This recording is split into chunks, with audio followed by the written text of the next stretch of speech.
nggak tahu ya, dulu namanya mungkin saya sombong banget, punya uang banyak dari Melbourne karena hasil kerja keras itu Pak Helmy. Jadi saya waktu pulang ke Jakarta, saya bawa uang banyak. Dan saya nggak peduli, gua nggak punya link, gua nggak masalah, gua punya duit kok, gua bisa beli, gua bisa ini. Sampai akhirnya saya dijatuhkan, dihukum lah mungkin sama Tuhan ya. Disentil lah, lu loh belum apa-apa kok sombong gitu loh gitu. Akhirnya apa yang buat saya jatuh? Ya karena kesombongan itu.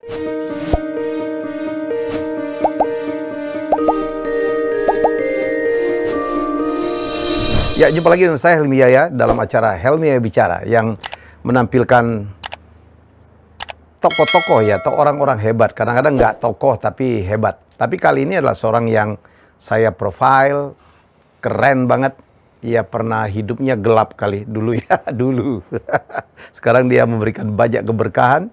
Ada 15.000 orang yang menjadi member dari perusahaan yang dia buat. Ya, inilah junior saya, Martin Carter. Hai, Tin. Halo, Pak Helmy. Nyanyi masih bisa ya? Bisa dong. Jadi Martin ini dulu artis, sinetron, nyanyi, nyipta lagu ya? Ya, betul. Hidupnya kacau banget dulu ya, Tin? Parah. Parah. Saya suka Martin nggak pernah menutupin kalau dulunya kacau hidupnya ya. Iya. Banyak orang bilang, wah lu separah apa sih gitu. Jadi kalau di agama kita kan Kristen Pak Helmy kan ada 10 perintah lah kan. Iya. Saya tuh udah ngelanggar semuanya. 10-10-nya? 10-10-nya. Kalau udah 11-11 kali ya? Mungkin iya. Separah itu gitu. Iya. Tapi ya puji Tuhan lah, berkat anugerah Tuhan saya masih bisa diberi kesempatan lah oleh Tuhan sampai bisa jadi berkat lah sampai saat ini. Dulu sempat ke luar negeri juga ya? Iya, dulu jadi habis lulus SMA, dulu kan SMA di Bali kan, di Bali, habis dari Bali kerja di Bali juga, main musik Pak Helmy. Musik di, ya? Ya, di kafe-kafe, di bar gitu, cuma masih nyanyiin lagu orang ya, cover gitu. Terus 2003 atau 2004 habis bom Bali, saya ke Melbourne, ke Melbourne gitu. Apa yang membuat Martin ke Melbourne? Jadi waktu itu punya pacar lah dulu, ya orang bule, orang Australia. Oke, ketemu di Bali? Ketemu di Bali, dikenalin sama mama angkat. Jadi dulu sempat punya mama angkat gitu. Orang Australia juga dikenalin. Udah nanti tak kenalin sama teman-temanku ya gitu. Ya udah dikenalin terus ya kecantol lah gitu. Nah, tadinya ke Melbourne itu cuma liburan tadinya, cuma sebulan pakai holiday visa, inget banget gitu. Nah, cuma pas waktu itu setelah bom Bali kan dulu kan saya kan nyanyi kan tiap hari Pak Helmy. Dari Senin sampai Minggu, everyday gitu. Ya, dan iya, di kafe-kafe, di hotel bintang 5 gitu, di Kuta gitu, di Nusa Dua gitu. Dan itu lumayan gitu loh ya, untuk seumur saya waktu itu umur 20 tahun, bisa ngontongin berapa juta waktu itu tiap bulan itu, for me, was pretty good gitu. Cuma waktu setelah bom Bali kan, itu kan drop banget ya. Dari yang setiap hari nyanyi, manggung, cuma tinggal 2 kali seminggu. Seminggu sekali gitu kan, parah gitu kan. Nah, habis itu ada kesempatan, saya bilang, yaudah deh coba saya ke Melbourne ya, saya lihat ya apa yang saya bisa buat gitu. Diajak oleh pacarnya? Ya, diundang lah. Coba deh kamu ke Melbourne, lihat gitu. Kan kamu bisa nyanyi gitu-gitu. Coba siapa tahu kamu bisa nyanyi juga kerja di Melbourne gitu. Ya biasalah ya kan. Nah, habis itu saya datang ke sana, oke juga nih ya gitu. Nah, apa yang buat saya tertarik adalah saya ini suka challenge Pak Helmy. Saya nggak suka di posisi nyaman, itu saya. Saya melihat saya di Indonesia mungkin dia akan kayak gini-gini aja. Siapa tahu saya ke luar negeri, saya bisa belajar culture-nya, saya bisa belajar yang lainnya. Dan saya melihat, saya di Bali itu nyanyi lagu ya gitu-gitu aja. Paling zaman-zaman 60s, 70s, 80s, oldies gitu kan. Saya nggak bisa belajar lagu-lagu yang baru, karena memang ya mainnya di hotel-hotel bintang 5 kan harus ngiringin. Standar lah, kayak gitu-gitulah. Nah, di Melbourne beda. Saya ngelihatnya, keren ya. Saya nyanyi di kafe, di pub. Beda gitu loh, di kasino gitu kan, lagu-lagunya tuh lagu-lagu beda, lagu-lagu Australia, lagu-lagu yang bener-bener yang tahun-tahun baru gitu loh, 2000-an gitu loh. Wah, ini kayaknya ya saya harus belajar kan, dituntut untuk belajar, dan kayaknya this is very interesting gitu loh, dan challenging gitu loh. Ya udah, I took it gitu. Saya ambil peluang itu, dan akhirnya setelah liburan visa holiday itu habis, balik lagi dong ke Bali. Bom kedua kalau nggak salah, karena ada bom kedua tuh di Jimbaran, itu tambah selesai habis itu udah bener-bener tekad bulat putusin, udahlah pindah ke Melbourne. Dari situ pindah ke Melbourne, udah berkarir di Melbourne, main musik di sana. Nah, cuma bedanya di Melbourne itu kan kerja musik itu nggak bisa kayak di Bali, Pak Helmi. Karena bukan kota pariwisata gitu loh. Jadi Senin sampai Jumat saya kerja jadi buruh di pabrik. Di pabrik? Di pabrik. Ngerjain apa? Saya kerja di pabrik cendela dulu, terus pokoknya di pabrik-pabrik lah. Kerja kasar lah ya? Kerja kasar. Bangun itu kayak jam 5 gitu. Sampai jam 5 sore juga pulang gitu. Nah, kenapa saya mau melakukan itu? Karena waktu saya pindah ke Melbourne, saya beli rumah. Jadi kita ada mortgage lah ya, ada cicilan gitu. Hipotek, kan. Ya. Iya, jadi ya saya bilang it's not fair ke mantan istri saya dulu ya. Kalau akhirnya menikah dengan bule itu? Akhirnya menikah dan punya 2 anak saya. Rachel dan Holly namanya. Nah, saya mikir ini nggak fair lah ya kalau dia yang kerja, saya enggak gitu loh. Dan saya mau nunjukin ke dia bahwa ya saya pekerja keras juga gitu loh. Nah dari situlah saya nunjukin saya kerja. Jadi Senin sampai Jumat saya kerja di pabrik. Terus pulangnya malam saya ngafe. Jadi Jumat, Sabtu, Minggu saya main di pub, di hotel gitu. Senin sampai Jumat kita kerja lagi. Itu gila sih. Dan memang masih muda dan saya suka banget kerja dulu. Gitu. Jadi gila banget kerjanya gitu. Sampai dapat momen di mana ya saya dan mantan harus berpisah karena nggak cocok, beda culture. Tapi sampai sekarang puji Tuhan sih kita masih berteman baik ya. Saya masih bisa ketemu dengan anak-anak saya juga. Dan sering ketemu malah ya, sering komunikasi dan ya we okay, we good gitu loh. Apalagi setelah Martin sukses ya? Apalagi setelah seperti ini ya pasti beda lah tentunya gitu. Jadi dulu saking saya nggak punya, jadi pas ketika tahun 2011 saya balik ke Indonesia, Pak Helmi, itu saya coba untuk meniti karir baru kan. Jadi setelah pisah?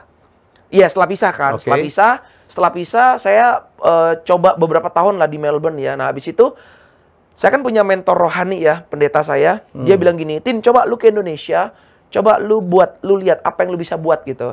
Nah dulu kan saya kan ngarang lagu lumayan banyak Pak Helmi, cuma belum sempat rekaman gitu.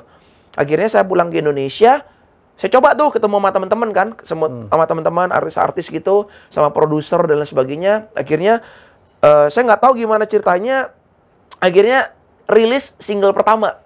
Yang judulnya Aku Mencintaimu itu tahun 2011. Nah, setelah rilis nggak tahu ya, dulu namanya mungkin saya sombong banget ya. Saya dulu sombong punya uang banyak dari Melbourne karena hasil kerja keras itu Pak Helmi. Jadi saya waktu pulang ke Jakarta, saya bawa uang banyak. Dan saya nggak peduli, gua nggak punya link, gua nggak masalah, gua punya duit kok, gua bisa beli, gua bisa ini. Sombong. Sampai akhirnya saya dijatuhkan dihukum lah mungkin sama Tuhan ya, disentil lah. Lu belum apa-apa kok sombong gitu loh gitu. Akhirnya apa yang buat saya jatuh ya karena kesombongan itu. Sesombong apa sih? Jadi dulu karena saya punya duit banyak nih ya, setiap malam party. Terus minum. Oh pastilah, semuanya lah. Semuanya. Perempuan. Lah. Semuanya. Semuanya. Makanya tadi saya bilang 10 perintah Allah, semua saya sudah langgar. Sampai drug? Iya. Gitu. Separah itu. Ya, pokoknya sampai segitunya lah. Jadi merasa karena ya saya juga nggak punya pasangan, kan udah pisah kan. Jadi bener-bener bebas lah Iya ya. bebas. Free man. Iya, jadi kayak ya pas-pasin lah. Sebelum nanti mungkin merit lagi kali ya gitu. Udah nakal-nakalin aja, pas-pasin. Terus ngekos itu, saya inget banget dulu ngekos di Ampera Raya itu harga 4,5 juta. Zaman itu loh Pak Helmi. Terus manajer saya bilang gini, gila gila, ini banyak yang sejutaan bro gitu. Lu kenapa harus pilih yang 4,5 juta gitu? Ya udahlah, ya udahlah uang kecil bro gitu. Terus nggak pernah selalu makan di luar, boros gitu loh Pak Helmi. Terus sombong merasa begini, ya udah, gua di Melbourne. Jadi dulu saya di Melbourne Pak Helmi sebelum jadi selain saya main musik ya, saya juga udah ngawalin dengan main film di sana, iklan juga, syuting. Meskipun bukan yang main talent ya, yang utama ya gitu. Jadi basic ada. Jadi saya mikirnya gini waktu itu, gua di Melbourne bisa loh kayak begini, sukses. Masa sih gua pulang ke kampung halaman nggak bisa? Tadinya mikir sesimpel itu. Tampang juga ya oke lah, nggak jelek-jelek amat ya kan. Masa nggak bisa gitu loh ya kan. Nah jadi pas waktu pulang ke Indonesia berpikir bisa terkenal dengan sangat cepat gitu loh. Ternyata enggak. Single pertama nggak laku karena waktu itu diarahin sama manajer untuk ngeluarin yang genrenya lebih ke segmennya ke kelas C, segmen C. Saya juga baru tahu ada segmen A, segmen B, segmen C, segmen D gitu kan. Nah, ternyata masuk ke segmen C yang lebih ke agak Melayu-Melayu gitu. Nah, salahnya apa? Nggak lama kemudian, 1 atau 2 bulan kemudian, segmennya tuh berubah, Pak Helmi. Yang tadinya mungkin zamannya Wali, ST12 waktu itu ya. Melayu-Melayu. Nah, kita mikirnya ngikutin pasar lah. Ternyata enggak. 1-2 bulan kemudian, berubah segmennya, naik ke segmen B. Masuklah boy band dan girl band. Ingat nggak? Iya. Nah, itu kan udah banting yang segmen C kan. Udah selesai, wassalam. Sempat sih lagu saya naik ke chart ya, ke radio-radio beberapa. Tapi habis itu udah lenyap, hilang. Nggak ada suara lagi sudah. Karena ya itu ada segmen baru, ada mainan baru lah. Ya udah boy band, girl band, dan lain sebagainya. Dari situ saya job nggak ada sama sekali, pengeluaran banyak. Dari kos yang tadinya 4,5 juta pindah sampai ke 2 juta. Yang tadinya sering makan di luar sampai sekarang saya beli, waktu itu ya saya beli minyak goreng, beli bawang putih, bawang merah, mie goreng, sampai sengiritnya itu. Sampai ada momen Pak Helmi, saya uang itu, ini parah sih, ini setelah single pertama keluar ya, muncul habis itu single kedua ya, saya beli lagunya Pai Dewik waktu itu, sempat kita juga kehabisan dana, nggak bisa promoin, akhirnya saya masuk ke dunia syuting Pak Helmi, saya main FTV, sinetron, iklan, meskipun lumayan, tapi habis aja, kenapa? Karena saya syuting hari ini nggak langsung dibayar. Dibayar itu 1, 2, 3 bulan kemudian. Nah, sedangkan saya makan kan sehari 3 kali, Pak.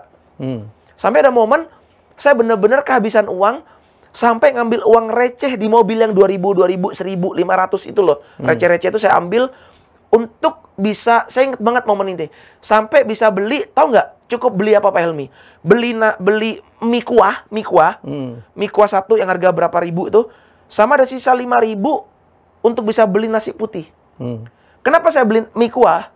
Biar bisa dimakan buat 2 kali. Sampai segitunya gitu loh. Karena saya udah ada momen, udah nggak bisa pinjem ke saudara lagi gitu loh. Karena saudara saya juga ya bukan yang orang-orang kaya juga gitu. Jadi saya nggak mau nyusahkan mereka gitu loh. Saya bener-bener ya mau nerima ini gitu. Sampai banyak hal lah ya yang saya bener-bener, sampai saya tuh pernah waktu itu masih ngerokok ya. Waktu itu masih ngerokok. Saya pernah nih ke Indomaret beli rokok nih Pak Helmi. Pas keluar, saya lihat, wih ada tukang parkir nih. Saya diem, nggak keluar-keluar, saya nggak pergi-pergi. Sampai tukang parkirnya dia jauh kemana gitu ya, saya tancap gas. Cuma gara-gara mengirit uang 2.000. Saya nggak mau kasih ke tukang parkir itu. Karena memang nggak ada. Semiskin itu dulu. Gitu. Bener-bener parah deh gitu. Parahnya lagi apa? Saya nggak bisa pulang selama bertahun-tahun, nggak bisa beli tiket pesawat untuk ketemu anak-anak saya di Melbourne. Setiap kali waktu zamannya dulu Skype Pak Helmi, setiap kali Skype, pasti the first question they ask, pertanyaan pertama yang mereka tanya gini, Dad, when are you coming back home? Jadi kadang-kadang waktu saya sempat, sampai saya pernah nyewa ngontrak di Kalibata City waktu itu, mobil 3 bulan nggak bisa bayar cicilan, dikejar-kejar Pak Helmi. Debt collector ya. Yes. Saya pikir ya sudahlah, lu ketemu ya sudah, ambillah Pak. Udah pasrah gitu loh. Jadi kadang-kadang di malam itu kadang-kadang bisa ketawa-ketawa sendiri, kayak orang gila. Nangis gitu karena inget gimana nih ya hidup gua kok sampai kayak gini ya gitu loh. Ya sampai bilang ke Tuhan, Tuhan, this is not fair gitu loh. What do you want with me gitu? Apa yang Tuhan mau sama aku gitu loh, kok sampai sejatuhnya ini gitu loh. Dan balik lagi ya mungkin karena kesalahan saya dulu kan sombong kan, jadi bener-bener dihancurin sama Tuhan, di apa ya kayak gitu loh. Iya. Dan saya ingat satu momen saya ketemu sama mentor rohani saya ketika dia balik ke Jakarta, saya manggilnya Bang Jo kan. Saya nanya gini, saya cerita, saya nangis, saya peluk dia, saya bilang ini, Bang Jo, aku nggak kuat gitu loh. Aku nggak kuat. What should I do gitu? What should I do gitu? Dia cuma ngomong gini doang.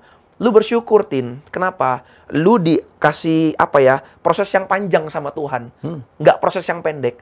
Karena begini, ketika lu bisa ngelewatin proses panjang ini, lu ketika berada di atas, lu nggak akan sombong lagi. Lu pasti akan lebih humble, lu pasti akan suksesnya lama gitu. Tapi kalau lu nggak ngelewatin proses, lu tiba-tiba jadi, percaya gua, lu akan sombong, lu akan lupa sama Tuhan, dan nggak lama, lu pasti akan jatuh lagi dengan sangat cepat. Nah, balik lagi, lu mau yang tanpa proses, atau proses singkat, atau lu mau proses yang lama, tapi ketika lu di atas, lu juga lama stay-nya. Itu ingat banget dengan pernyataan beliau seperti itu. Dan akhirnya ya saya bersyukur dengan adanya ngelewatin proses ini, kerja keras, pengorbanan semuanya. Ya sampai ketika saya berada di titik ini, saya jadi ingat Pak Helmi bahwa saya jadi nggak sombong lagi. Saya nggak gampang hamburin uang. Dan saya juga nggak pelit sama orang dan lain sebagainya. Suka berbagi seperti itu. Ingat masa lalu gitu loh. Oh iya ya dulu saya pernah kayak gitu ya. Wah itu nggak bener tuh, wah itu parah tuh. Dan bisa jadi kesaksian juga buat teman-teman yang sekarang lagi drop. Seperti itu. Itu, waduh. Tapi waktu Martin cerita tentang hubungan Martin dengan Rahel namanya. Rachel dan Holly ya. Itu gila ya Tine. Iya. Hidup terpisah ya. Itu, aduh. Bayangin ya Pak Helmi ya, saya tinggal bareng sama mereka, tiba-tiba di usia anak saya Rachel yang keempat, istri saya tuh ngusir saya. Mantan istri saya ngusir saya. Kamu diusir ya? Loh, sempat diusir. Itu gila tuh. Maksudnya gini, saya yang belikan rumah itu. Iya, terus? Saya yang belikan rumah itu, saya yang biayain. Kan dia udah nggak kerja karena baru melahirkan kan. Iya. Ya karena nggak cocok aja. Karena nggak cocok, dia bilang ini, ya sudah kamu keluar aja dari sini gitu loh. Daripada kamu di sini, kita berantem terus. Ini nggak sehat buat anak-anak. Cuma maksud saya, ya nggak bisa kayak gitu dong. Lu ingat lah yang beli rumah ini siapa gitu loh. Sampai anak saya Rachel itu meluk maminya, bilang gini, Mam, please, I want Dad to stay here. Maksudnya gini loh, anak umur 4 tahun bisa ngomong kayak gitu, Pak Helmi. Itu kan, come on. And you go. Iya, saya bilang, ya kasih saya waktu gitu loh. Saya kasih, give me a time. Ya, saya akan cari, kan nggak bisa langsung keluar lah, Pak Helmi.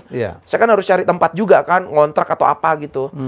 Tapi saya belajar satu hal, saya diajarin sama mentor Hani saya bilang ini, Tin, let it go. Lepaskan. Jadi, waktu itu ada satu pembelajaran bagus sih, yang mungkin ini bagus buat teman-teman yang dengerin. Kan banyak orang itu ketika mengalami masalah seperti itu, pasti mikirnya gini kan, wih nggak bisa. Pasti dengan emosi kan. Ya nggak bisa lah, bagi dua lah, 50-50 lah. Ini kan rumah udah rumah gua yang bayar. Ya udah, lu jaga anak-anak boleh lah, 50-50 lah. Tapi ada satu momen itu, kalau di agama saya itu kayak Roh Kudus gitu Pak Helmi, itu kayak kasih tahu ke saya, sudahlah ikhlasin. Itu nggak gampang Pak Helmi. Jadi waktu itu saya ada panggil kayak solicitor namanya kalau di luar negeri, kayak lawyer lah ya. Itu dia tuh sampai bilang begini, saya tuh baru pertama kali ketemu klien kayak Anda Pak.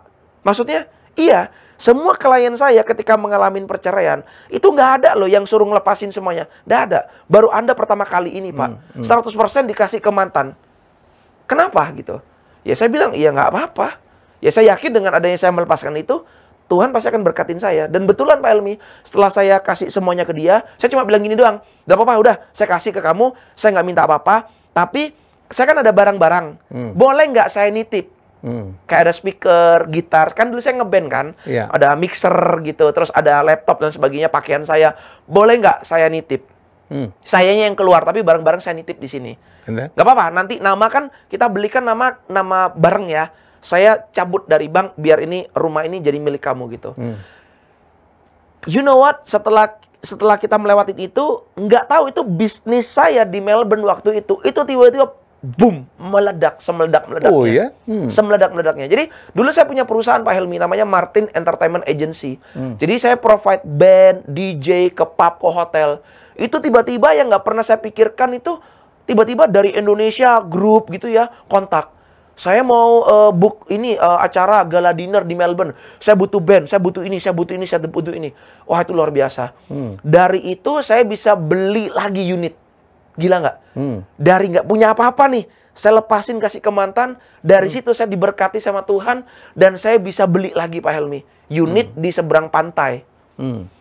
Di Frankston, ya meskipun bukan rumah ya, kayak unit lah, one bedroom unit gitu. Itu luar biasa, itu pelajaran ya ketika kita mengikhlaskan, kita memberikan, kita mengasihi, nggak balas dengan dendam, dengan kebencian, itu jalan-jalan dibukain sama Tuhan. That's the key. Itu luar biasa. Saya belajar itu gitu. Jadi saya belajar banyak lewat proses yang Tuhan izinkan untuk saya alamin. Oh, maksudnya gini ya Tuhan ya. Oh, oke gitu. Jadi kita lebih dewasa lagi Pak Helmi. Kita lebih bijaksana lagi dan kita lebih berhikmat lah dalam kita ngambil keputusan, dalam kita menyikapi dan lain sebagainya. Itu mahal. Gitu. Tapi dalam perjalanan Martin, termasuk waktu saya hadir Martin ulang tahun ya. Yang ke-40. Martin kan dilingkungin udah banyak sekali rohaniwan ya, pendeta-pendeta. Saya kaget, wih, hampir semuanya tuh, sebagian saya kenal gitu. Memang Martin tuh walaupun sehancur-hancur hidupnya gitu, pendeta gitu menjadi sesuatu pegangan ya? Bukan, jadi begini, dulu waktu di Melbourne ketika saya udah hancur, saya memutuskan untuk mau bertobat lah Pak Helmi, mau ikut melayani Tuhan gitu. Bukan berarti melayani jadi pendeta ya. Jadi dulu saya tuh melayani itu gini Pak Helmi, setiap ada hamba Tuhan datang, pendeta datang dari Indonesia ke Melbourne, saya yang jemput. Saya jemput, saya anterin ke hotel, saya servis abis gila-gilaan. Dan itu sampai pendeta saya bilang gini, udah Tin jangan, udah Bang Jo, Tuhan udah berkati saya, udah nggak usah ikut-ikut, nggak hubung sama gereja, biar saya yang melayani mereka gitu. Nah jadi ketika saya balik ke Indonesia, mereka semua tahu, ya mereka jadi teman saya, mereka kayak bisa dibilang apa ya, kayak nggak enak lah, kayak hutang budi dan sebagainya. Jadi teman sekarang seperti itu. Makanya kemarin-kemarin yang datang ke ulang tahun saya ya, saya undang itu teman-teman, ada yang teman lama juga, ada teman yang mungkin temannya pendeta saya juga. Jadi kita satu komunitas begitu dan dan mereka respect lah istilahnya gitu. Ya gara-gara akibat dulu saya layanin mereka di Melbourne itu, ada juga yang jam 4 subuh waktu harus balik ke airport, saya bangun nih, saya jemput nih. Terus bilang, gila ya kamu Martin ya. Udah enggak apa-apa, namanya juga melayani. Wow, luar biasa. Nggak ada lo saya temuin orang kayak begini, kata dia. Baru kenal, kamu mau bangun lo subuh-subuh demi kita ngantar ke bandara, terus pulang lagi 1 jam lebih ke rumah kamu. Oh, dahsyat gitu. Jadi pas ketika saya balik ke Jakarta, gantian, udah Martin, tell me, what you need? I'll provide, gitu. Jadi, ya kayak gitu, kayak balas budi lah Pak Helmi. Jadi saya, oke, inilah pertemanan ya, luar biasa. Jadi perbuatan baik tuh akan dibalas baik ya? Iya. Itu saya pakai banget, Tin. Iya. Dalam hidup saya yang up and down, saya pakai tuh. If you do good, you get good. If you do bad, you get bad. Apa yang kita tabur, itu nanti kita akan tuai. Yes. Meskipun kita bukan dari orang yang sama ya. Iya, mungkin dari orang yang lain. Dan kita nggak tahu itu kapan. Tapi ya, I believe in that. Ya. Terus dari hidup yang demikian ya, wow, pesta ya. Dan kapan Martin punya kesadaran untuk melayani Tuhan? Ya, waktu di Melbourne itu Pak Helmi merasa kayaknya kalau saya kan hidupnya naik puncak lagi nih. Iya, waktu itu di Melbourne kan waktu ya saya berpikirnya gini waktu itu. Kan ini kan udah mau pisah nih sama mantan kan. Saya berpikirnya simple. Siapa tahu dengan saya melayani Tuhan, saya aktif di gereja, Tuhan pulihkan hubungan kita. Masih berharap lah untuk bisa balik karena ada anak-anakan Pak Helmi. Tapi Tuhan berkata lain gitu. Akhirnya kita udah coba untuk rujukan, balikan, dianya nggak mau gitu. Tapi bukan berarti pas dia nggak mau. Nah, ada sempat momen saya ngerasa gini, saya udah ngelayani Tuhan loh, kok nggak didengar ya doa saya ya. Nah, itu yang buat saya pas waktu nyampe ke Jakarta, rusak hidup saya. Gitu. Kayak ngerasa, ya udahlah, kan saya nggak bisa rujukan lagi. Berarti kan saya masih single dong. Wah, udah, nikmatin lah sudah. Apalagi pas saya juga tahu kan di Melbourne saya nggak laku Pak Helmi kayak begini. Di Indonesia laku banget. Ya udah, puas-puasin lah. Puas-puasin waktu itu ya. Gitu. Ada tersirat Martin kayak kecewa dengan Tuhan ya. Sudah melayani tapi doa Martin tidak dikabulkan. Waktu itu gitu. Kan masih dibilang agama saya dulu kan, kerohanian saya dulu kan masih bisa dibilang dangkal lah Pak Helmi. Saya ke gereja ya karena ngikut keluarga kan gitu. Kristen KTP, kurang lebih seperti itulah. Aktif-aktif di gereja, nyanyi, muji Tuhan, jadi worship leader, tapi kehidupan saya masih rusak di luaran gitu. Nah, akhirnya kesini-kesininya saya belajar, oh nggak bisa kayak gitu ya gitu. Seperti itu sih. Apa yang akhirnya membuat Martin berubah menjadi seperti ini? Atau turnaround-nya di titik mana, Tin? Jadi, waktu itu sebelum kita married, yang kedua, bareng sama istri saya yang sekarang, Alia Rosa, Ocha. Jadi, kita Dunia Terbalik ya? Kenapa? Dia casting Dunia Terbalik ya? Iya, dia pemain di sinetron Dunia Terbalik. Tapi kan udah bungkus nih sekarang ya, Dunia Terbalik ya. Jadi, waktu itu, saya kenal dia ini udah lama sebenarnya, Pak Helmi. Udah lama. Ya karena dari entertainment lah ya gitu. Dan gak ada kepikiran juga sih untuk macarin dia, nikahin dia tuh nggak ada gitu. Cuma ya Tuhan berkata lain ya. Jadi waktu itu 2019, waktu saya baru balik dari Amsterdam, dapat liburan trip bareng sama mama ya. Tiba-tiba dia DM saya, Tin, nonton yuk gitu. Jadi kita memang sebelumnya udah sering kontak-kontakan. Saya kontak dia, ajak keluar, dianya nggak bisa, dia syuting. Dia ngajak saya keluar, sayanya nggak bisa gitu. Nah pas waktu itu saya bisa kan, oh ya udah deh keluar yuk gitu. Nah dari situ deket nih Pak Helmi, nonton dinner bareng. Kok asik nih orangnya ya gitu. Dia pun juga ngeliat yang sama lah, kurang lebih seperti itu. Nah waktu itu kita deket itu di bulan Maret dan April 2019. Married di 2019 Desember.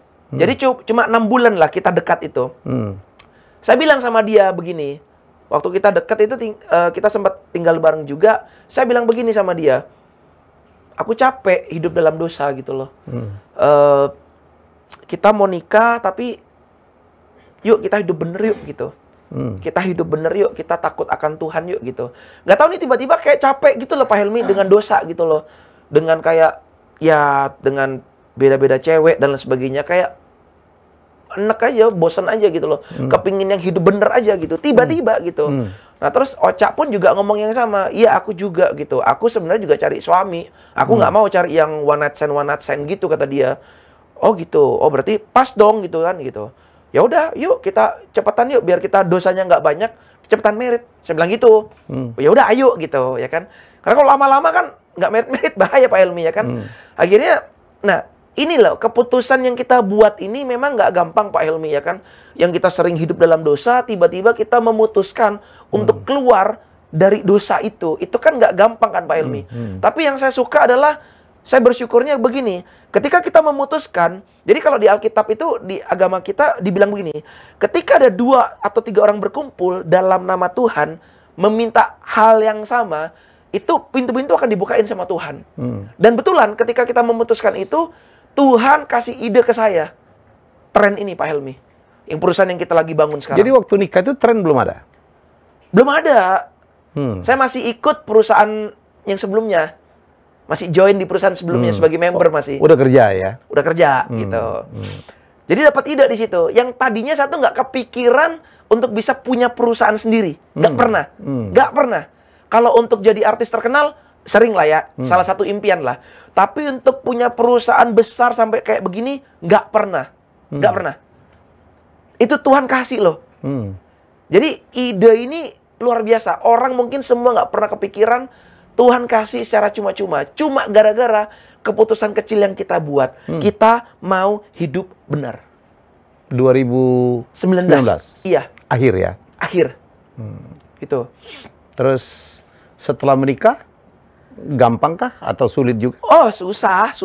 Jadi susahnya apa? Jadi waktu itu kan mau masuk ke pandemi kan Pak Helmi, di awal 2020 kan. Iya, 2020, bayangin ya, Maret masuk 2020 pandemi, ya. income pasti berkurang dong. Berkurang ya, syuting kita susah. baru married. Iya. Nah, waktu itu istri saya syuting diberhentikan. Karena ya pandemi kan, lockdown kan. Dulu gitu tidak loh. boleh syuting ya? Iya, nah saya juga nggak bisa berbisnis, nggak bisa ketemu orang, nggak bisa presentasi. Yang tadinya biasa offline tiba-tiba diganti ke online. Kan nggak gampang. Nggak dapat feel-nya lah. Sehingga otomatis ya pendapatan pasti berkurang tentunya. Nah, tiba-tiba dikasih ide sama Tuhan, di mana kita juga harus mengeluarkan modal di awal. That's not easy gitu loh. Akhirnya saya punya kayak mobil Mustang saya jual. Sampai ada satu titik Pak Helmi, untuk invest ini kan besar di awal ya Pak Helmi ya. Sampai saya inget banget tuh, sampai cincin pernikahan saya, semua perhiasan istri kita gadein. Cuma untuk kita bisa bertahan hidup untuk makan. Itu gila. Iya, sampai waktu istri saya masuk ke Pegadaian di Mampang, saya inget banget. Di mobil tuh saya netesin air mata, saya bilang gini, saya bersumpah ini momen terakhir kita gadein barang kita. Rolex saya semuanya saya gadein, barang-barang saya jual, barang-barang berharga pokoknya, cuma demi untuk nyambung hidup. Karena saya percaya satu hal, apa yang Tuhan udah kasih, apa yang Tuhan sudah buka, tidak mungkin Tuhan ambil lagi. Itu yang saya percaya. Cuma tergantung kitanya mau nerusin nggak, mau ngelanjutin nggak. Gitu. Kalau kita stop di tengah jalan, bodohnya kita. Gitu. Saya percaya satu hal, kita kalau tancap gas, kita kalau lakuin terus, pasti kita nyampe kok gitu. Tuhan mau ngeliat, lu setia nggak? Lu mau tetap lanjutin terus nggak sampai selesai? Gitu. Nah itu kita sampai, oh itu penderitaan, itu kayak bisa dibilang penderitaan sesi kedua Pak Helmi. Sampai di momen seperti itu, jadi karena kan memang lockdown kan, kita nggak bisa ngapa-ngapain, nggak bisa pekerja, nggak bisa jualan. It's really sad gitu loh. Sampai kita harus, sampai ada satu momen saya nanya gini ke istri, yang apalagi yang bisa kita jual, apalagi yang bisa kita gadain. Sampai saya bilang gini, aku ada baju-baju lumayan sih, merek-merek gitu. Kira-kira kalau dijual, laku nggak ya? Sampai segitunya Pak Helmi, sampai bingung apalagi yang mau dijual. Sepatu kah? Kalau bisa celana dalam, kita jual Pak Helmi. Sampai segitunya cuma untuk bisa nyambung hidup. Waktu itu karena gini, kita kan lagi cari investor Pak Helmi. Belum dapat. Ada puluhan investor kita temuin. Puji Tuhan, alhamdulillah, satu pun nggak ada yang mau. Itu luar biasa. Ya, mereka suka dengan bisnisnya. Wah ini keren ini. Wah ini internet. Wah ini pasti meledak ini. Pas mereka tahu skemanya, ya network marketing. Sorry ya. Ya, karena mereka belum paham. Gitu. Sekarang aja mereka melihat kayak begini. Mau dong gue invest. Sorry, gue nggak butuh lu bos. Sorry. Too late. Akan make my own. Iya. Sampai berapa lama itu Martin ya? Sampai akhirnya dapat titik baliknya. Saya persiapan sampai dapat semuanya 1 tahun lebih Pak Helmi. Ya. Hampir 1,5 tahun. Jadi di awal 2020, jadi sebenarnya gini, dari ide kita ada ini, itu sebelum kita merit kan, waktu kita memutuskan kita mau hidup benar. Itu kan di pertengahan 2019 lah Pak Helmi. Di bulan Agustus, September gitulah. Saya tuh baru dapat kayak, oh ya dapat idenya, cuma belum terrealisasi, belum tahu ini apa gitu. Dapat idenya itu seperti itu dari Tuhan untuk buka perusahaan sendiri. Nah, kita kan merit kan di 2019 di bulan Desember. Nah, kita launch opening kantor Trend itu di Desember 2020. Desember 2020. Setahun berikutnya ya? Iya, setahun kemudian. Yang di Ruko itu, yang di Cawang? Yang di Cawang. Berarti kalau kita hitung dari pas kita dapat ide, ya kurang lebih 1,5 tahun lah. Hampir 1,5 tahun gitu. Nah, prosesnya sendiri kita bener-bener berdarah-darah. Itu 1 tahun Pak Helmi, kurang lebih. 1 tahun itu. Kita makannya ngirit, semuanya ngirit. Tidur cuma, 3-4 jam Pak Helmi. Itu pun nggak bisa tidur kita. Karena otak ini muter. Ketemu siapa lagi ya? Siapa yang kita kontak ya? Siapa ya? Seperti itu. Itu gila sih, gila. Tapi saya percaya, maksudnya kerja keras nggak pernah mengkhianati hasil ya. Siapa yang akhirnya membuka pintu? Kan investmentnya cukup besar kan, termasuk nyewa Ruko. Nah, percaya atau nggak Pak Helmi? Ini nggak masuk di akal. Kan saya bilang sama Tuhan, Tuhan, saya tuh udah jual semuanya. Duit masih kurang nih, kurang lumayan banyak. Terus, kan nggak mungkin uang tiba-tiba jatuh dari langit. Saya udah kerja keras loh Tuhan. Saya udah ketemu puluhan investor. But where? Sedangkan saya juga harus launch ini produk cepat gitu loh. Tahu nggak apa? Jadi Tuhan itu bilang begini waktu saya doa. Tuhan bilang gini, kamu ngapain cari investor? Saya nih loh, kamu anggap apa? Ada suara tuh ngomong gitu Pak Helmi. Terus saya tuh sampai saya merinding, sampai saya tuh nangis. Oh iya ya, Tuhan saya kan kaya ya. Kenapa kok saya bergantung sama manusia ya? Kok nggak bergantung sama Tuhan gitu loh? Tahu nggak? Apa yang nggak pernah dipikirkan, yang kita pikir ini nggak masuk akal, itu terjadi loh. Mantan istri saya itu kan pelitnya minta ampun Pak Helmi. $1 aja, jangankan $1, 10 sen itu dihitung loh sama dia. Ketika karena kita udah temenan ya, saya telepon sama dia, cuma gara-gara nanyain anak-anak saya keadaannya. Terus dia nanya, terus kamu ngapain pandemi begini? Aku ada ide, bla bla bla. Tanya, apa idenya? Cerita dong saya. Nah, saya tadinya tuh mau bilang gini, kira-kira kalau aku pinjem uang dari papamu, boleh nggak? Aku kasih bunga. Berapapun yang kamu pinjemkan, tak lebihin 50% bunganya. Aku cuma butuh 1 tahun doang kok. Karena saya yakin Pak, dengan apa yang saya jual, ini pasti bisa meledak di tahun pertama. Karena saya punya basicnya, ya saya percayalah, karena ini dari Tuhan juga kan gitu loh. Tahu nggak dia bilang gini, papaku sih udah tua, kayaknya nggak mungkin lah. Tapi aku tertarik. 50% kan? Cepet dia kalau duit. Bener ya? Jadi berapapun yang aku invest, kamu kasih lebihin, tambah 50% ya? Iya. Oke, deal. Itu saya langsung kayak sambil teleponan tuh sampai tola-tolean sama istri saya. Hah? Serius? Apa ya? Speechless gitu loh. Ini orang pelitnya minta ampun, tiba-tiba mau ngeluarin duit. Gila nggak? Terus saya nanya, lah terus kamu kan nggak ada, kamu punya duit dari mana gitu? Tahu nggak jawaban dia apa? Ya rumah yang dulu kamu beli, tak gadein ke bank. Dapat duit, tak pinjemin ke kamu, kamu kan balikin lagi ke aku. Oke. Si smart. Win-win ya. Oke. Dari situ Pak Helmi, dibantu sama dia lah intinya. Wah ini, waduh puji Tuhan banget ya, alhamdulillah. Maksudnya, wow ini luar biasa. Itu loh hal-hal yang kita nggak pernah duga, nggak pernah ini, itu Tuhan tuh sediain. Dalam agama saya itu ya, kalau saatnya datang itu, Allah itu buka rezeki dari berbagai pintu. Yes. Yang kadang-kadang kita tidak duga. Betul. Itu amazing sih, luar biasa. Dan tren pun berdiri. Ya, di akhir 2020 akhirnya kita opening kantor. Terus 2021 di bulan Februari barang datang, tapi cuma 1000 modem, langsung ludes. Cuma berapa minggu hitungannya. Segila itu.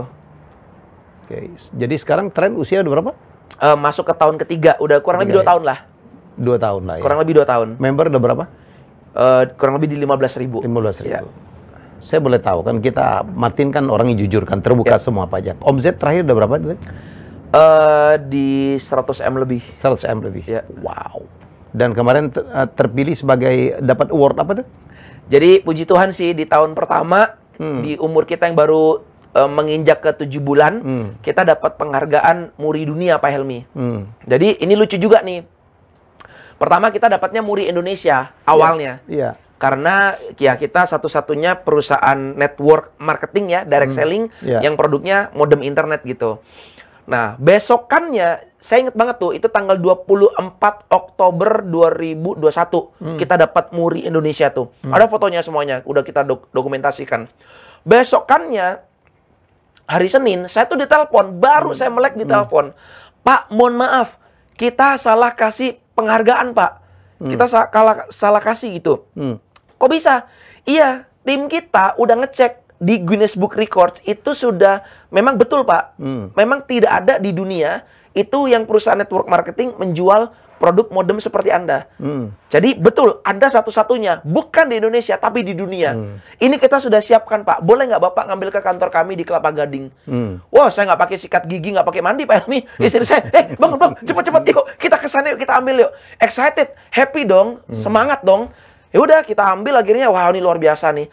Jadi dengan penghargaan itu, kita bisa ke negara mana aja, Pak Helmi, untuk kita bisa jual tren ini. Mereka akan akui gitu loh, karena sudah dapat pengakuan dari dunia gitu. Nah, terus tahun depannya, nah di network marketing itu kan ada asosiasi yang naungin ya Pak Helmi ya. Ada APLI dan AP2LI. Nah, ada ratusan perusahaan network marketing di Indonesia. Itu dikumpulin semua, kita ada kayak semacam kayak award night-nya lah. Nah, itu saya tadinya juga nggak nyangka Pak Helmi. Saya pikir, ya tren kan masih baru ya. Saya pikir, ya udahlah paling ya kita datang aja lah gitu. Saya ngomong ke istri saya, belum tentulah kita menang apa-apa, tapi enggak apa-apa, kita datang aja sebagai member baru, sebagai member dari asosiasi tersebut ya kan. Puji Tuhan Pak Helmi, alhamdulillah kita itu dapat 3 nominasi. Pertama, kita ada yayasan ya, Yayasan Tren Peduli Indonesia, kita dapat CSR-nya, nominasi nih ya, nominasi ya. Tapi kita kalah dengan perusahaan yang udah berdiri belasan tahun. Yang di sini kita belajar, maksudnya berarti kita harus lebih berbagi seperti itu. Dan kita harap ya di kemudian nanti di nextnya kita bisa menang lah. Yang kedua, kita dapat nominasi Innovation of the Year karena produk kita. Tapi kita kalah dengan perusahaan yang sekali lagi yang udah berdiri lama. Yang ketiga, saya dapat nominasi The Best CEO. Tapi saya kalah dengan CEO yang udah berdiri puluhan tahun perusahaannya. Yang keempat, kita menang The Sales Revenue of the Year. Jadi ini adalah omset terbesar sepanjang tahun 2021. Mengalahkan perusahaan lainnya. Ratusan perusahaan lainnya. Saya pikir di masa pandemi itu perusahaan-perusahaan seperti kesehatan yang laku. Karena kan orang sakit kan, butuh obat, vitamin, dan sebagainya. But I was wrong. Mereka semua kalah dengan yang namanya internet. Gitu. Oke, trend ya. Saya sih udah nyoba ya. Jadi tapi saya nggak mau testimoni dari saya dulu. Ini sebenarnya benda apa, Yatin? Jadi ini modem. Kita ada 2 produk Pak Helmi. Satu tren mobile, ini tren mobile. Satunya lagi tren home. Nah yang saya bawa kemana-mana ini adalah tren mobile. Yeah. Nah tren ini adalah sebuah modem multifungsi ya. Dan yang bisa dibilang canggih. Canggihnya apa? Dia tanpa SIM card dan bisa connect ke semua provider. Dia bisa mencari signal 4G terbaik dimanapun kita berada. Contoh, sekarang kita lagi di sini, anggap contoh misal ya Pak Helmi, saya kan nggak tahu ya. Anggap di sini paling bagus Telkomsel misalkan. Nah, somehow ya HP saya akan connect-nya ke Telkomsel. Nah, ketika saya pindah tempat nanti, di tempat itu Telkomsel kurang bagus, bagusnya XL misalkan, ini secara otomatis akan pindah ke XL. Seperti itu. Jadi bisa dibilang, ya kita akan susah untuk nggak dapat internet gitu loh. Pasti kita akan tetap dapat internet terus-terusan gitu. Karena multi operator, multi provider di sini. Nah, kalau dulu saya pakai Telkomsel ya, kan single provider ya. Nah, ketika ya sebagus-bagusnya satu provider, pasti ada titik blank spotnya. Pasti ada. Nah, ketika saya dapat tempat yang blank spot, ya udah wassalam. Saya nggak bisa internetan Pak Helmi. Apalagi lagi penting ya, meeting, Zoom, dan lain sebagainya kan terganggu ya. Nah, kalau dengan adanya modem tren ini, enggak. Jadi bener-bener your internet solution, itu tagline kita. Untuk yang tren mobile ini. Nah, ini canggih ya, ini multifungsi juga, bisa dipakai sebagai power bank juga ya. Baterainya udah 5000 mAh, udah pakai lithium ion polymer battery. Artinya apa? Ketika kita bawa ke dalam pesawat, ini aman. Seperti itu. Ini juga bisa dibawa ke 100 negara lebih. Ya, Pak Helmi udah coba kemarin ya, umroh dan sebagainya. Ini luar biasa Pak Helmi. Dulu saya sering keluar negeri ya, bolak-balik ke Melbourne waktu visit anak-anak saya. Itu yang saya lakukan dulu ketika saya sampai di Bandara Tullamarine di Melbourne. Itu kalau saya mau connect ke internet, pilihannya cuma ada 2. Saya tunggu turun dari pesawat, masuk ke bandara, saya connect ke public wifi di sana ya. Atau saya beli SIM card. Atau mungkin bisa juga aktifkan roaming seperti itu. Nah, itu kan ribet. Nah, dengan pakai adanya modem tren ini, begitu kita mendarat, ini dinyalakan, kan kita masih di dalam pesawat kan lumayan lama tuh Pak Helmi, ya kan? Sampai bener-bener dia parkir lah ya, dan turun kan. Nah, itu kan bisa kayak 10-15 menitan. Nah, di dalam pesawat itu kita bisa langsung connect ke internet. Karena dia ngambil signal terbaik dimanapun kita berada. Jadi kalau di dekat situ, di paling bagusnya Telstra, ya ini akan connect-nya ke Telstra. Kalau Vodafone, dia akan connect-nya ke Vodafone. Dan lain sebagainya, seperti itu. Ya, saya sih udah pakai ya. Martin sudah kasih saya kemarin. Saya udah coba, udah ke beberapa negara ya. Ke Amerika, Kanada, Puerto Rico. ASEAN mah habis ya. ASEAN kemarin umroh. Ya, data roamingnya kita matiin gitu, save-nya banyak banget. Bukan nge-save-nya banyak banget ya, cuman lebih lagi tuh, ya kita akan tercover terus tuh. Ya. Landing simple, kan? Ya, landing langsung dapat. Connect. Ya, jadi mantap. Dan meledak. Yes. Oke, saya udah membuktikan Tin produk ini nih, ya kecanggihannya gitu. Sebelum saya, idenya dari mana sih? Itu tadi saya bilang Pak Helmi, idenya dari Tuhan. Serius, nggak bohong. Iya. Saya tuh tanya sama Tuhan, Tuhan, kalau saya dikasih ide, disuruh buka perusahaan nih, saya bilang sama Tuhan, saya nggak mau jadi pengikut, follower. Saya nggak mau jual kesehatan, obat-obatan, kosmetik, yang dimana itu banyak di luaran seperti itu. Kalau mau di network marketing kan ya gitu loh. Saya mau yang bener-bener pelopor nih, nomor 1 yang nggak ada di mana-mana. Enggak, itu bergumul Pak Helmi. Saya doa, tanya sama Tuhan juga, puasa dan sebagainya. Istri saya juga bantu doa. Tiba-tiba waktu saya nyetir di jalan, tiba-tiba saya, kan kadang-kadang kita kayak mikir, ngobrol-ngobrol sendiri dalam hati gitu kan. Tiba-tiba ini muncul tulisan gede Pak Helmi, internet gitu. Oh iya juga ya gitu. Tadinya saya mikir apa? Pakaian. Pakaian kan, ya kan orang nggak beli terus-terusan juga kan. Makanan, kan banyak kompetitornya. Apa yang saya mau yang saya jual sekiranya orang tuh repeat terus gitu loh Pak Helmi, beli terus gitu loh. Yang lebih penting dari makanan intinya. Sekarang ya gitu. Iya, iya kan apa ya, nggak ketemu. Tiba-tiba internet. Oh my God, that's right, internet. Akhirnya disempurnakan, akhirnya muncullah ini modem. Kita balut dengan modem canggih ini. You have a team. Kenapa? Ada tim yang create the product. Ada. Tiba-tiba ditemuin juga dengan Tuhan. Maksudnya ketemu dengan orang ini, ketemu ini. Itu luar biasa. Tadinya kita nggak kenal Pak Helmi. Betulan, tadinya nggak kenal. Gitu. Pabrik pun untuk yang untuk produksi ini juga semuanya itu Tuhan udah sediakan. Wah, itu luar biasa. Dari dana, tim, semuanya. Perhitungannya, nanti ini kalau dijual berapa, ini angkanya berapa, nanti bisa kasih keuntungan buat mitra-mitra yang beli itu gimana dan sebagainya. Itu bukan dari kita ya, tapi itu dari Tuhan kita, itu luar biasa. Oke. Martin kan ngomongin network marketing, padahal ini kan MLM sebenarnya ya. Betul. Direct selling, MLM, sama. Ini kan penjualannya melalui MLM, which is sebagian besar Indonesia saya pikir masih alergi tuh. Negatif, dengan skeptis, MLM. Negatif skeptism ya. Jadi mereka skeptis sekali. Ini mah ujung-ujungnya. Kadang-kadang juga kecampur dengan money game, Ponzi gitu kan. Karena Martin menjualnya dengan model distribusi seperti itu. Betul. Bisa menerangkan, kalaupun ini MLM, but this is good. Oke. Jadi sebenarnya gini Pak Helmi.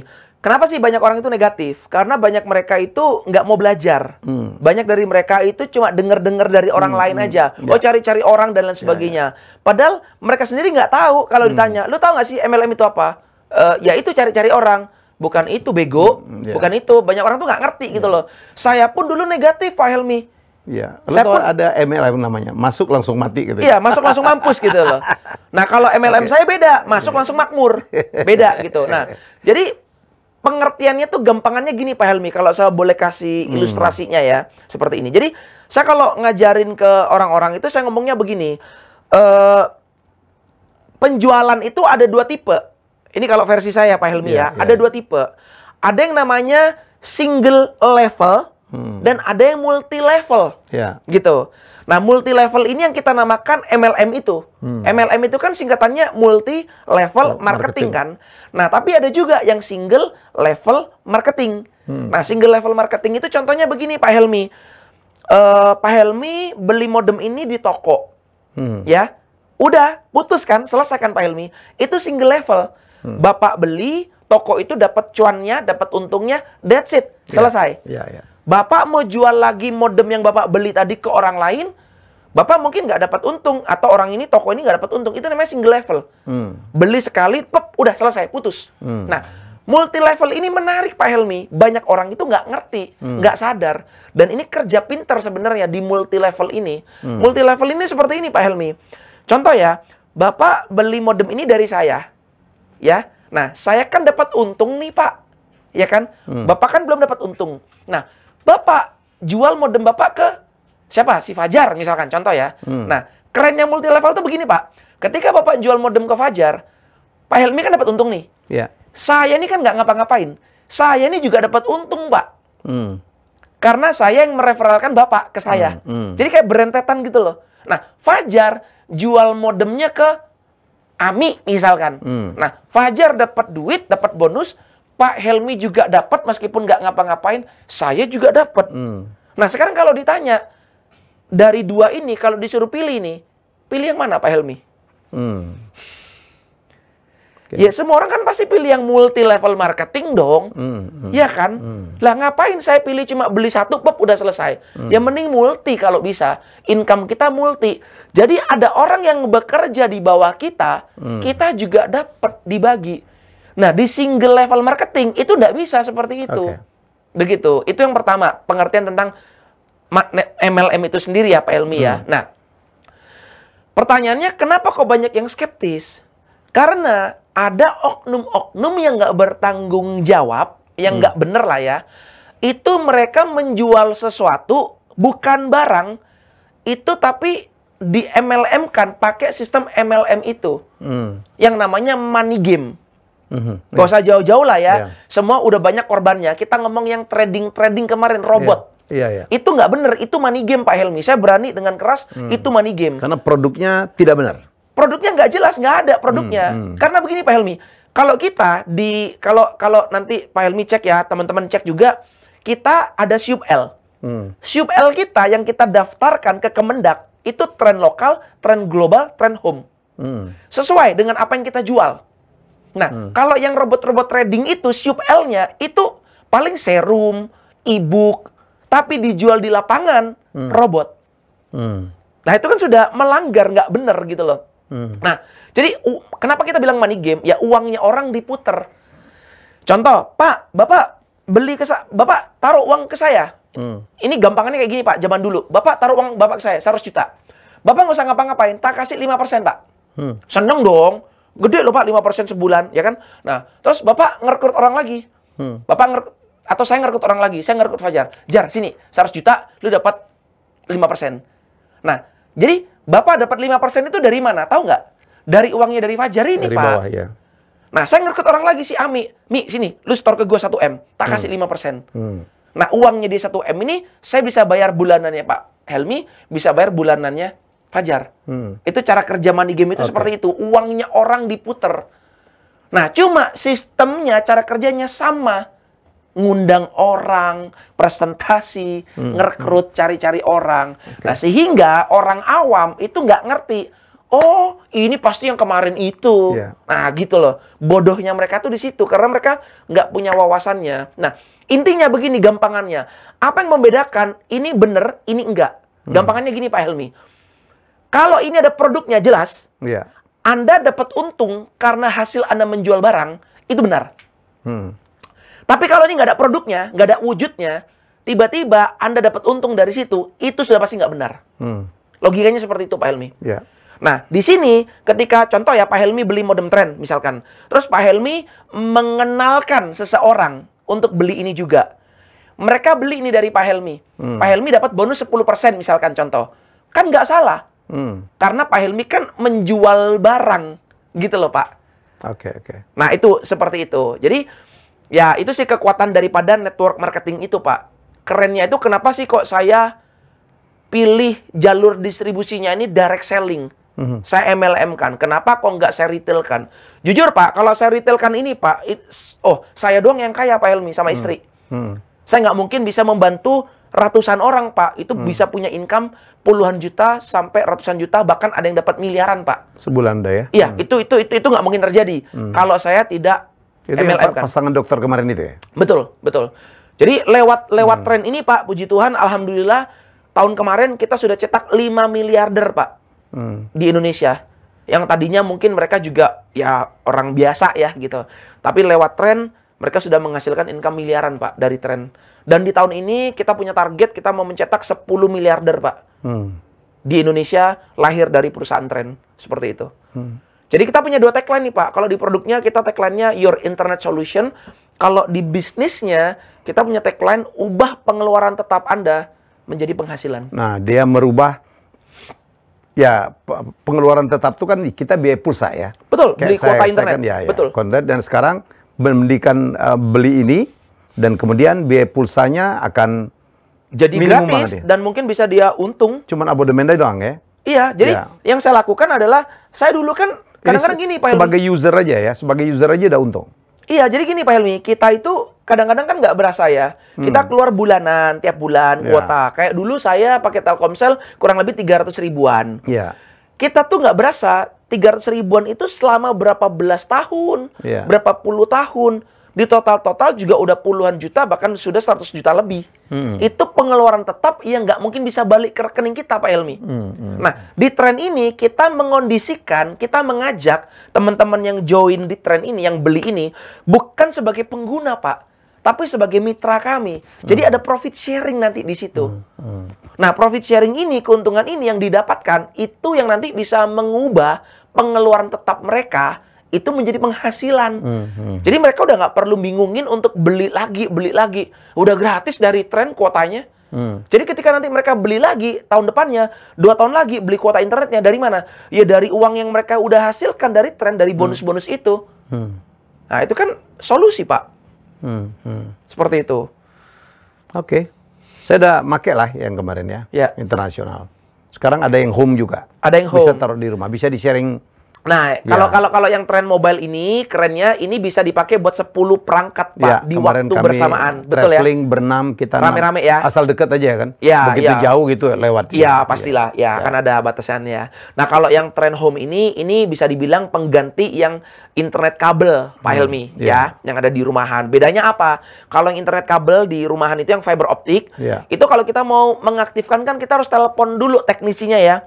Orangnya dateng, terus ya kalau bisa langsung. Kalau enggak butuh berhari-hari kan. Dan belum tentu ada jaringan juga. Betul, mereka ngecek dulu. Oh, nih mohon maaf Pak, nggak ada kabel di bawah tanah, bla bla. Susah itu. Nah, kita punya ketika kita terima modemnya, dibuka boxnya, tinggal dicolokin aja ke listrik, butuh kurang lebih 2-3 menit, langsung nyambung ke internet. Gitu. Jadi, just plug and play. Nah, terus bisa connect up to 64 perangkat. Jadi kalau satu kantor, cukup ya? Bisa, ya. Tapi tergantung ya, Pak. Kita ngelihat BTS ya. Jadi teknologinya kita ini ngambil signal itu dari BTS terdekat. Jadi misalkan contoh begini. Di sini towernya paling bagus, tower XL misalkan. Itu speednya di 30 Mbps. Ya, dia akan ngikutin. Tapi kalau jelek, ya ini akan ngikutin juga gitu loh. Jadi sekali lagi, biar nggak misleading ya, ini bukan modem dewa yang tiba-tiba nggak ada tower, nggak ada apa-apa, tiba-tiba ini nyala sendiri. Nggak seperti itu. Ya, jadi kalau nggak ada tower BTS di daerah ya kita tinggal, ya ini nggak akan bisa dipakai juga. Seperti itu, Pak Helmi. Tapi kebanyakan sih di daerah-daerah, di pelosok-pelosok sudah ada tower BTS. Meskipun nggak banyak ya, ada 1 atau 2, ya ini bisa dipakai seperti itu. Inilah keuntungannya memiliki multi network provider, Pak. Gitu. Jadi tren sudah kerjasama dengan semua provider Indonesia ya? Iya, jadi kita beli semuanya, kuotanya balkian ya, dan kita suntikan ke teknologi kita yang canggih ini. Termasuk juga di 100 kota negara di dunia ya? 100 negara lebih, seperti itu. Jadi nggak perlu khawatir ke luar negeri, nggak perlu sewa ribet Pak Helmi ya kan. Deposit, ini itulah ribet ya kan, dan itu juga mahal. Nah, kalau kita sewa, begini Pak Helmi. Kita contoh nih ya, Pak Helmi mau ke Amerika nih misalkan ya kan, mau ke Amerika. Nah, dari tanggal sekian sampai tanggal sekian. Tapi begitu Pak Helmi berubah pikiran, di tengah-tengah itu Pak Helmi mau ke Meksiko misalkan. Ya kan? Nggak bisa.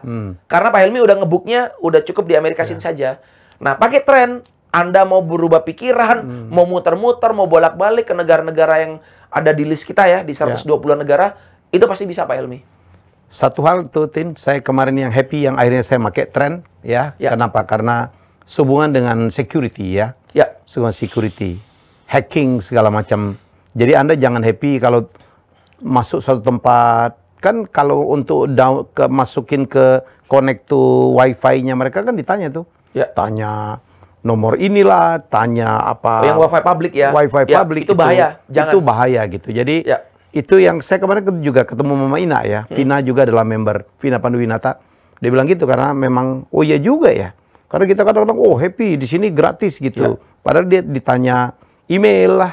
Ditanya apa, kadang-kadang lebih dari itu ya. Jadi saya pikir ini sangat sip. Iya, kemarin saya juga dapat info juga dari teman. Ini mungkin buat pengetahuan ya, buat wawasan juga buat teman-teman yang dengerin. Jadi hati-hati memakai wifi publik. Karena banyak hackers berkeliaran. Mereka tuh cara kerjanya pintar Pak Helmi. Mereka itu bisa copy SSID nama wifi yang ada di tempat itu. Contoh di bandara namanya apa? Dia bisa ngopi persis namanya seperti itu. Nah, kita kan nggak tahu nih. Orang awam kan nggak tahu. Asal masuk aja. Nah, ketika masuk, ketika kita login, itu seperti kayak kita nyerahin semuanya yang ada di isi ponsel kita ke hacker tersebut. Jadi, ketika kita connect ke sana, terus tiba-tiba ya, contoh misalkan ya, kita connect-nya ke wifi si hacker ini ya. Terus kita buka mobile banking. Dia bisa tahu. Dia bisa tahu passwordnya berapa, isi saldo berapa, semuanya. Hati-hati. Nah, pakai ini, aman. Kalau ada yang berminat, gimana, Tin? Oke, untuk ada yang mau berminat ya, bisa kontak di nomor di bawah ini. Untuk tanya-tanya, nanti akan dijelaskan secara detailnya bagaimana bergabung dan cara menjadi mitra tren. Sukses terus, Martin. Thank you, Pak Helmi. Thank you. Kemarin apa kabar itu, Rachel dan Holly? Ya, ini... They are happier now? happy. Saat ini saya lagi proses untuk ya bangunin mereka rumah sih. Wow. Rumah yang kemarin saya dulu beli, Yeah. itu kan udah lama ya Pak Helmi, udah 10 tahunan ya. Belasan tahun lah ya umurnya ya, udah old lah. Jadi saya bilang, ya udahlah nih buat hadiah kalian, saya mau hancurin, bangunin baru gitu. Seperti itu. Ya lagi proses sih. Rutin traveling ya nunggu mereka? Setahun 2 kali paling nggak. Ini ntar mereka mau datang ke Bali minggu depan, tanggal 10 sampai 17. Lagi liburan sekolah, nanti saya ke Bali juga, spend time with them. Gitu. Saya kerja keras buat mereka Pak Helmi, buat orang-orang yang saya cintai, nggak ada lagi. Buat orang tua, buat pasangan istri, buat anak-anak saya. Oke, thank you. Martin sudah jadi tamu saya. Siap, thank you Pak Helmi. Semoga ini menjadi inspirasi ya. Amin. Bahwa kesuksesan itu memang nggak lepas dari bakti. Saya lihat Martin juga sangat berbakti kepada orang tua dan bagaimana hubungan kita dengan Sang Pencipta ya. Tidak lepas. Hebat. Dan dia mendapatkan dari proses yang berliku-liku. Proses yang sangat gila menurut saya. Itu membuat kebahagiaan, kesuksesan terasa lebih... Iya. Mungkin satu kunci juga sebelum kita akhiri ini acara ini. Jadi mungkin ada satu dari saya Pak Helmi, mungkin buat teman-teman juga yang nonton. Kenapa sih kok saya bisa sampai jadi seperti ini? Satu kuncinya apa? Harus berani ngambil resiko Pak Helmi dan keluar dari zona nyaman. Gak ada lain. Kalau saya waktu itu masih nyaman, syuting-syuting nyanyi ya, masih nyaman nih. Dimana teman-teman saya juga masih banyak nih yang masih syuting. Jadi kemarin ada yang ketemu, lu masih syuting? Iya nih, lagi sepi job. Ya elah gitu. Ya karena dia nyaman, nggak berani keluar dari zonanya gitu loh. Nah saya selalu mengondisikan nggak boleh nyaman, nggak boleh nyaman, nggak boleh nyaman. Harus berani mencoba hal yang baru gitu. Jujur, MLM ini apakah ini impian saya Pak Helmi? Enggak. Bukan impian saya MLM ini. Emang ada orang yang bermimpi waktu kecil, nanti kalau besar mau jadi apa? Saya mau punya perusahaan MLM. Kan nggak mungkin kan? Tapi ada satu hal yang saya pikirkan begini. Banyak orang itu mengejar yang namanya pekerjaan impian.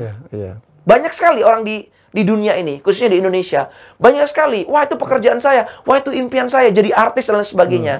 The question is, dengan pekerjaan kamu, bisa nggak kamu nyampe ke kehidupan impian?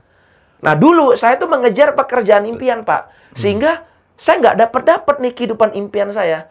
Sekarang saya balik mindset saya, saya kejar kehidupan impian saya, meskipun itu bukan bidang saya. Nah ketika saya sudah mencapai kehidupan impian saya akan bisa dapatkan balik lagi untuk ke pekerjaan impian saya. Oke. Thank you Martin. Siap. Saya bukan pelaku MLM kan, because I don't have time. Saya nggak punya waktu untuk berjaringan, mengundang orang, tapi saya adalah pemakai. Sebagai pemakai, wah enak banget. It save a lot. Banyak sekali yang bisa dihemat ya. Kita traveling ke luar negeri bareng-bareng, matiin data roaming semua gitu. Masuk di airplane mode. Udah dan jalan. Jadi menurut saya satu produk yang sangat cerdas ya. Apalagi dijual dengan distribusi. Kalau Anda memang merasa bahwa bisa ya mencapai kesuksesan, mendapatkan kekayaan dari melakukan network marketing, ini juga adalah produk yang baik. Dan ini produk anak bangsa ya, Pak Helmi. Ini produk made in Indonesia ya. Bukan made in dari luar ya, made in Indonesia. Ini yang kita mau angkat, Pak Helmi. Kalau di Amerika mungkin orang punya kenalnya iPhone, Apple, ya kan. Korea mungkin Samsung ya. Indonesia apa sih yang kita mau banggakan di teknologi? Ini yang akan kita angkat tren ini. Dan desainnya keren banget ya. Oke, kita jumpa lagi dengan tamu saya selanjutnya. Bye-bye. Terima kasih sudah menonton Helmi Bicara. Jangan lupa untuk like, komen, share, dan subscribe.